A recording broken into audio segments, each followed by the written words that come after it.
Be me 27F brand marketing at a mid-tier SaaS company that sells innovation and runs employees into the ground solid apartment, overpriced succulents, and a trendy couch that destroys my lower back. Spent early 20s stacking therapy terms and using them like armor in every conversation.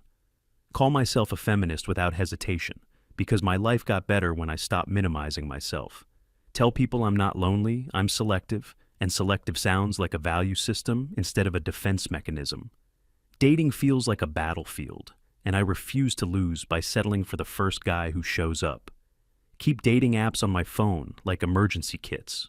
Always there, slightly embarrassing, rarely used correctly. Bio says emotionally aware, financially stable, no games. As if that magically filters anything. Group chat. Treats bad dates like highlight reels. We swap screenshots like trophies after a win. Swiping between teams notifications like, I'm auditing the male population, post captions about boundaries and standards. Friends hype it up like it's progress. I'm not searching for a provider. I'm searching for a partner. Repeat that line constantly. What I mean is, I want competence, kindness, and consistency without losing independence. What I don't say is, I'm exhausted being the only functional adult. Everywhere we joke, men want a traditional wife who splits rent. We joke men want a therapist, maid, and cheerleader. All in one, we say decenter men like it's a daily supplement. Swallow it every morning makes me feel clean. Above the chaos, even when I'm deep in. At first date, this month is Ethan, 29. Startup founder, which basically means unemployed, with confidence. Talks about his future app for almost an hour, keeps calling it revolutionary, asks if I'm open to non-traditional dynamics. Before the food even shows up, says monogamy is outdated, then asks if he can come over after Push is splitting the bill, because equality then sneaks an extra cocktail onto my tab. I leave smiling out of habit, jaw hurts from holding it together. Get home annoyed, thumb hovers over one contact. I pretend I don't depend on. Enter Noah, 30, infrastructure engineer job, only matters when something breaks. Met in college, stayed friends, never crossed the line that complicates everything. Average height, average build, neutral face outfits built from routine and comfort. Not unattractive, just forgettable like background character. Energy keeping things moving. He picks up on the second ring, says my name like it actually matters. I vent about Ethan. Noah doesn't interrupt, doesn't fix, just listens. Asks a few calm questions, lets me finish at my own pace, says, you're not asking for much, just basic respect. And it settles something in me.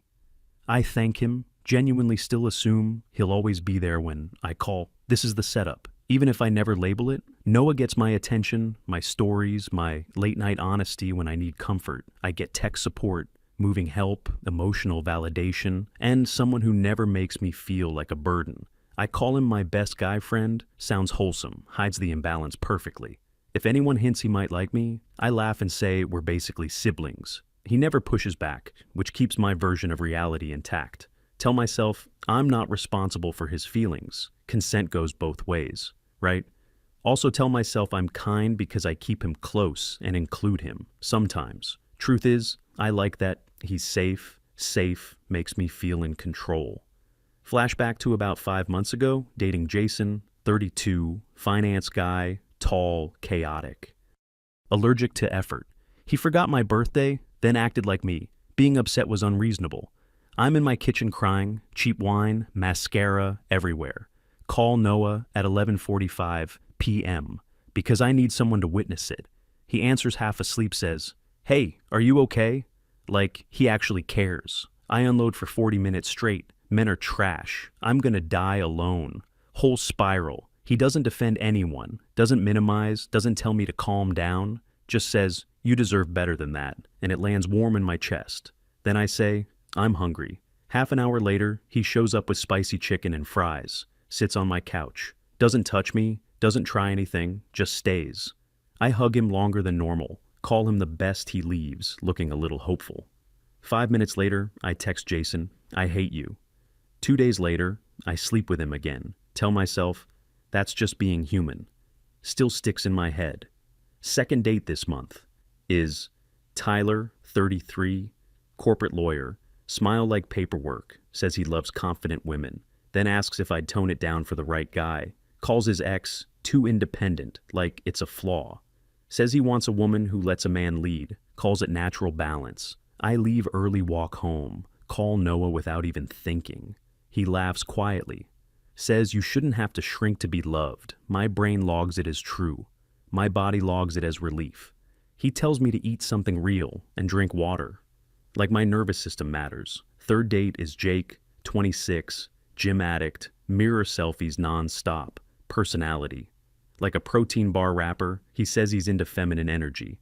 Then asks if I cook like it's part of the interview. His hand lands on my lower back, like access is automatic. I step away. He calls me guarded. I block him before the elevator doors even shut that night. I call Noah, drop a hint that I'm starving. He offers to bring something over, half an hour later. He's at my door with takeout and my usual drink, sits on the couch with space between us, like he's respecting an invisible line. No flirting. No pressure, I tell myself. That's why there's no spark. I hug him, call him the best. Send him home like I'm doing him a favor. I keep dating because searching feels like control. Even when it sucks, one guy debates patriarchy, like it's a college club, then wants to split the check. Another says he's figuring things out, which means zero responsibility. Another love bombs me for 3 days straight, then disappears. The second I ask for an actual plan after every date. I debrief with Noah, like he's my unpaid therapist. He listens, validates, stays steady, and I keep telling myself, steady means boring. I say I want passion. But what I keep chasing feels more like anxiety. I complain, men don't do emotional labor, while Noah quietly does mine for free. It becomes normal, fast without me ever saying it out loud. Noah resets my Wi-Fi when it dies, jump-starts my car in the parking lot, helps me move boxes without complaining, shows up with tools, like he's customer support in human form. I call him my best guy friend. Sounds wholesome, hides everything underneath. If someone suggests he might like me, I laugh it off. Say we're basically siblings. He never corrects it, which lets me keep pretending I post a picture with him at a party. Once girls comment, cute, I reply, LOL, he's like my brother. He still smiles, like that's enough. I act like I don't notice. Sometimes I call him my work husband as a joke. He laughs politely. I tell myself, I'm setting boundaries, respect. Not access what I'm actually doing is keeping him close without giving him anywhere to stand. Somewhere in all this, I meet Ava, 26, works in education, very online, very political. We meet at a panel about women in tech. She makes fun of the corporate slides. We click instantly. Same language, boundaries, labor, decentering, men. She's sharp, funny. Always ready with an argument, like it's a thesis defense. We start getting drinks, sending each other memes about awful dates, talk about safe men, and weaponized incompetence, like we're writing a guidebook one time, Noah's over fixing my laptop. Fan, Ava calls him a good ally type. I laugh and agree that's exactly how I categorize him. Safe, useful, harmless. I tell her he's basically my brother. She nods, like that's healthy. Sometimes Ava comes over with friends, Noah helps me move something heavy, then leaves background noise normal. I don't question it. Then Noah starts taking longer to reply. First, it's an hour, then 2, then whole evenings, where my messages just sit there. He stops liking my posts and I notice it, like a shift in weather. I tell myself it's good. I shouldn't rely on any man for comfort, but my chest still feels tight. My safety net is suddenly optional after a bad date. I text him, "Can you talk?" He replies 3 hours later. "Sorry, busy." "You okay?" reads like customer support. I say yes because I refuse to sound needy. Even to him, I tell myself he's just busy, but my ego says he's playing a power game. I buy an IKEA shelf, text him SOS. I'm losing to particle board. Normally he'd say, on my way, and everything would feel stable again this time. Nothing 2 hours pass. I'm standing in a mess of cardboard, feeling stupid. He finally texts, "Can't today, but you've got this." "You've got this" feels like a slap, like rejection dressed up as encouragement. I build it wrong, go to bed, annoyed, tell myself, I'm mad on principle. Truth is I'm mad because my emergency button didn't work. I decide to go silent because pride always needs a plan. 2 days pass, he doesn't reach out. First time that's ever happened. Ava asks me out for drinks. I go. Because the quiet at home is too loud. Halfway through she says, She's seeing someone stable, smiling like she's hiding something. I ask for a picture. She dodges, which isn't like her. I joke she's going traditional. She tells me to stop. Serious tone says it's not traditional to be treated well. I roll my eyes, hide the discomfort walking home. I realize I haven't heard Noah's voice in days instead of texting him. I open the apps, start swiping harder, like more options will fix the feeling. Go on a date with a nice guy, asks real questions, and it makes me suspicious. He texts me, "Good morning." My stomach tightens like I'm being watched. I cancel call at standards, then lie in bed staring at the ceiling, annoyed at myself. My laptop starts making this dying, buzzing sound, and finally my pride gives up. I text Noah. He replies, "Thursday, but I've got limited time." Thursday comes. He shows up right on schedule. Hair trimmed cleaner, posture straighter, like he upgraded without announcing it. Fixes my laptop in minutes, declines. A drink stands there like he's already halfway out the door. I joke that he's gotten all mysterious lately. He just gives a polite smile. I ask, trying to sound casual, "Are you seeing someone?" He pauses for a second, says, "Kind of, yeah," says it like it's normal, not some confession. My stomach drops and I hate that my body reacts at all. I force a smile, say, "That's great, good for you." He nods, thanks me, then leaves door shuts. I just stand there feeling weirdly embarrassed, like I missed a test I didn't even know I was taking. 2 days later, Ava posts a story. 2 coffees on a table corner of the frame, a wrist with Noah's chunky watch, the one he tracks his steps with him. My brain lags, then I laugh it off because the alternative is feeling something real. Ava and Noah together doesn't compute. I label it confusion, definitely not jealousy. I text her casually, "Is that Noah's watch, or am I losing it?" She replies with a monkey covering eyes. Emoji says she was nervous to tell me. I type back, "Why would you be nervous? I don't own him." I mean it, logically not. Emotionally, she says, "I know." It just felt weird, that word. Weird tightens something in my throat. I tell myself she's settling, that he'll drift back eventually. Like, that's just how things work. Also feel this strange relief. Because if he's with her, he's still in my orbit, still safe. I text, "It's cute. I'm happy for you." Add, "He's basically my brother anyway." Call him safe. Like, it's praise, but it's also a warning. She ignores that. Part sends a heart. Thanks me for being supportive, like, I just approved something that weekend. I go on another date, spend half the time checking my phone. Guy notices, gets annoyed. I apologize without caring. Go home, scroll TikTok about being unbothered, does nothing. I decide to fully ignore Noah, just to see if he reacts like it's some experiment. A week passes, then another nothing, no message, no check-in. His silence feels like a door closing quietly, and I hate how permanent it feels. Week later, Ava invites me to a small game night. I go, need to see it for myself. I dress sharp like I've got somewhere better to be after Noah opens the door. Smiles, calm, not needy, not trying to impress me. Says hey like we're just normal friends. It throws me off. Ava shows up behind him, glowing hands him snacks. He takes them automatically, like it's routine already. They move around each other easily, and that ease makes my skin crawl. I tell myself, it's honeymoon phase. It'll fade. Everything fades. Ava tells a story about work. Noah listens like it matters. Asks follow-up questions. Laughs like she's actually clever, not just cute. I throw in a small dismissive joke.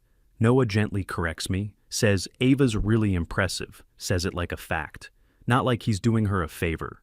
I make a joke about men finally learning to listen, trying to keep it light. Noah says calmly, listening doesn't mean being disposable. Room goes quiet. My face heats up, feels like he's talking directly to me without saying it. We start a board game. He doesn't go easy on me, blocks my move, shrugs, says strategy, like my feelings aren't part of the equation anymore. Ava and Noah play like a team barely talking, just understanding each other. I lose, make some excuse, leave early before my face gives me away. They both say goodbye warmly, and somehow that feels worse than cold. I sit in my car. Finally breathe out like I've been holding it all night. Whisper to myself, I don't even want him. Sounds like a lie. The second it leaves my mouth. After that I start dating non-stop, like I'm trying to outrun a thought. Meet the same types, guys who want therapy, guys who want a maid, guys who want an audience. One dude quotes podcasts about female nature. I laugh so I don't lose it. Another guy is actually nice. Texts, "Good morning," and my stomach tightens like kindness is suspicious. Now I sabotage it again, call it standards. Because admitting the pattern hurts, Ava texts less when she does. It's happy. Updates I can't really mock. Noah stays gone, and that absence proves he doesn't need me, which hits my ego. Hard 2 months later, I meet Ava for coffee act. Like everything's fine. She looks calmer, like she sleeps better, like she's got somewhere soft to land. I ask, "How's Noah?" waiting for something I can criticize. She just says it's easy with him, and that word easy lands heavy like a bruise. She says they're planning to move in together. I choke on my drink, say it's fast frame. It like concern. Warn her about losing herself, about uneven labor. She just says quietly, "I feel more like myself with him, not less." I make a bitter joke. "He was my best friend first." She nods, then says, "He hopes you find what you're looking for." Like I'm something that needs fixing. I snap back that I'm focused on my career. My voice comes out sharp and thin. Ava says I deserve someone who feels like home. And that word home hits wrong. Home makes my stomach twist because my apartment feels like a waiting room. I never leave. She asks if I can help them unpack. I say yes. Curiosity beats dignity. Every time their new place is bright, nicer than mine, the kind of space that feels like you can breathe. Noah's there, building furniture, fitted shirt, tool belt. Calm, like he's done this 100 times. He looks stronger, like someone believing in him changed the way he stands. I joke, "So who's in charge here?" expecting the old awkward laugh. He just smiles, says, "Ava's got better taste. I just make sure nothing breaks." No defensiveness at all. Ava kisses his cheek casually. He leans into it like it's natural. I feel invisible in their kitchen, like I'm from an old chapter. Nobody rereads. I leave early, sit in my car, staring at my phone, like it's supposed to save me. Get a match notification, feel absolutely nothing, just static. 6 months later, I see the ring on Instagram. Caption says yes to my favorite person forever. Everyone looks genuinely happy for them. Ava calls me, crying, asks me to be maid of honor. I say yes. Without thinking, wedding planning starts. I try to insert my opinions everywhere, like seasoning nobody asked for. I suggest a wild bachelorette trip. She picks a quiet cabin. Weekend instead, wine, hiking, calm, says boring is peaceful. I smile like I agree. Cabin weekend is just girls talking about their partners, warmly, like they actually like them. I feel out of place. They ask about my dating life. I say, "My standards are just too high for the trash out there." They nod, politely change the topic. The silence feels like judgment. Wedding day shows up, vineyard in the fall, everything soft and expensive, looking room full of people who seem certain. Noah stands at the altar, tailored suit, steady, grounded. Ava walks down the aisle. He starts crying immediately, real tears. No embarrassment in his vows. He says he stopped feeling like he had to perform and finally felt chosen. Ava says, "Love isn't supposed to hurt, it's supposed to heal," and my throat tightens. Something clicks in a way I don't like. All my sparks were just anxiety dressed up nice, and I chased them like proof I had late-night food. Calm attention, and I called it boring. I'm standing there holding overpriced flowers, feeling something crack quietly inside me. At the reception, I drink champagne like it'll smooth everything out. I give a speech and somehow sound condescending, even though I don't mean to. I joke that I never expected them together. People laugh politely, then it gets tense. Ava squeezes my hand anyway, gracious like she won't let me mess this up later. Noah's at the bar getting water. I ask quietly, "Why her?" He pauses, says, "With you, I was always trying to be whatever you needed that day." Then says, "With Ava, I just get to be myself and it's enough." Voice calm. The whole time, then he walks back to his wife, puts his hand on her back. She leans into him instantly, small movement, but it shuts a door in my chest. I kept pretending was open. They do the sparkler exit. I hold the door while they leave, laughing together into the night. I call an Uber with surge pricing, sit in the back, staring at streetlights like a metronome. Driver asks if it was a good wedding. I say yes, because telling the truth feels risky. He asks if I'm married. I say I'm focused on my career, like it's something to be proud of. He nods, says he and his wife just hit 40 years, sounds genuinely proud, says it was the best decision he ever made, doesn't sound trapped at all, says she makes his life easier, and he tries to do the same for her. No jokes about losing freedom. No bitterness, just quiet appreciation. I stare out the window, throat tight for no clear reason. He asks if I'm seeing anyone. I say not really. Words feel empty. He says, "You'll find your person." Like it's simple, like it's allowed to be simple. I want to argue because arguing is what I do, but I just nod. We ride in silence. I thank him too politely when I get out. Like manners can hide something, cold air hits my face. I realize I'm shaking not from the weather. My phone buzzes another match. I don't even check it. Apartment is quiet, and the quiet feels personal. I drop my dress in the corner, pour a glass of wine, sit on the floor. The couch feels too big somehow. I open Instagram, like their wedding video. Scroll my own feed. Everything looks perfect and completely empty, like a staged apartment listing.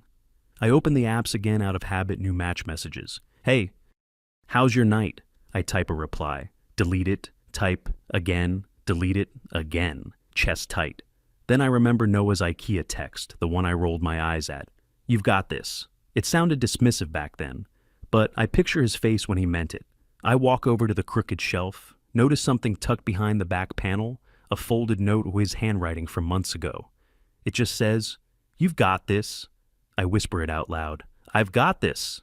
And my voice sounds steady in a way that actually scares me.